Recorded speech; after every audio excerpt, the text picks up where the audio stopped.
Salam, hər vaxtınız xeyir olsun. Bu günləri yaddaşı necə gücləndirmək barədə fikirlərimi sizinlə bölüşmək istəyirəm. Yaddaş baş beynin bir funksiyasıdır. Əgər baş beynin fəaliyyəti zəifləyərsə, nəinki yaddaş pozğunluğu əmələ gəlir, eyni zamanda yuxu pozğunluğu, baş gicəllənmə, qulaqlarda küy, yorğunluq, əsəblik əmələ gəlir.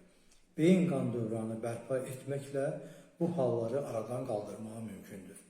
Nədən başlamaq lazımdır? Birinci növbədə fiziki hərəkətlərdən başlamaq lazımdır. Fiziki hərəkətlərin məhdudluğu nəinki daxili orqanların qan təchizatını zəiflədir, eyni zamanda yaddaşın da pozulmasına səbəb olur. Beyin qan dövranının da pozulmasına səbəb olur. Adi, sadə hərəkətlərdən başlamaq lazımdır. Hərəkət etdikdə 1 saniyə 1 addım və yaxud sonradan bunu artıraraq 1 saniyə 2 addım hesabı ilə 15-20 dəqiqə gəzinti. Ondan başqa üzgüçülük ilə məşğul olmaq olar. Digər fiziki hərəkətləri yaşa görə, insanın sağlamlıq vəziyyətinə görə uyğunlaşdırmaq lazımdır. İkinci məsələ, gündə, gün ərzində 8 saat müddətində yuxu normaldır. Minimum 6-7 saat insan yatmalıdır, yuxusunu almalıdır. Bu, yaddaşa çox müsbət təsir göstərir.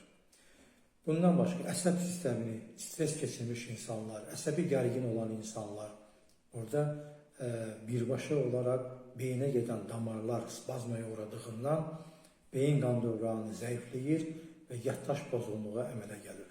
Bunun üçün sadə bir üsul var. Dəsmalı götürürsünüz, diyirəcək şəklində hazırlayırsınız, valik deyirlər ona, dəsmalı. Diyirəcək şəklində hazırlayıb, qoyursunuz boynunuzun arxasına uzanırsınız. Və sağa sola hərəkətlər eləməklə 100-150 dəfə bu hərəkətləri təkrar eləməklə burada boynun masajı çox gözəl effekt verir, yaddaşa çox gözəl təsir göstərir, damarların spazmasını açır. Digər məsələ pis vərdişlərdən əl çəkmək. Birincisi, siqareti tərk etmək lazımdır. Və yaxud da stajı çox olan insanlar siqareti azaltmalıdırlar. Spirtli içkilər, alkoqol birinci növbədə baş beyində neyronları məhv edir. Yəni, birinci növbədə beyinə mənfi təsir göstərir. Eyni zamanda da bilirsiniz ki, alkoqolun ən böyük zərərli təsiri elə qaraciyərə, beyinə, bütün orqanlara mənfi təsiri vardır. Bunlardan uzaq olmaq lazımdır. Digər məsələ, hipertonik xəstələr. Yəni, çox dərman qəbul birdən-birə kəskin surətdə təzyiqi aşağı saldıqda, təzyiqlər kəskin yüksək təzyiqdən aşağıya indikcə təzyiq, bu zaman beyin qan dövranına mənfi təsir göstərir, yaddaşa mənfi təsir göstərir. Ona görə də elə dərman dozası seçmək lazımdır ki, yüksək təzyiqi birdən-birə kəskin aşağı salmaq olmaz. Şəkərdən uzaq olmaq lazımdır. Şəkər, bilirsiniz ki, qəbul etdiyimiz qida şəklində şəkər çox az qısa bir müddətdə beyinə daxil olur.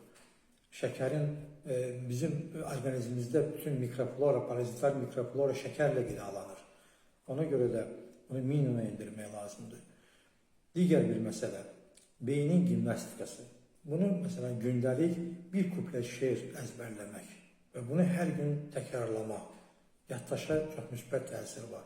Və yaxud da intellektual oyunlar, tutalım şahmat oyunu, yaddaşın güclənməsində mühüm rol oynayır. Bu informasiyalar mən sizə çatdırıram, bunlar informasiya xarakteri daşıyır. Yəni, burada müalicə və müayinə söhbəti getmir. Əgər bütün hallarda öz müalicə həkiminizə müraciət edin. Əgər mənimlə əlaqə saxlamaq istəyirsinizsə, 055 643 95 67 nömrəli telefonu WhatsApp-dan yaza bilərsiniz. Abunə olun, bəyənin, paylaşın ki, çoxlu vətəndaşlarımızın bu mövzular barədə məlumatları olsun. Hamınızı can sağlığı arzulayıram, özünüzdən müğayət olun.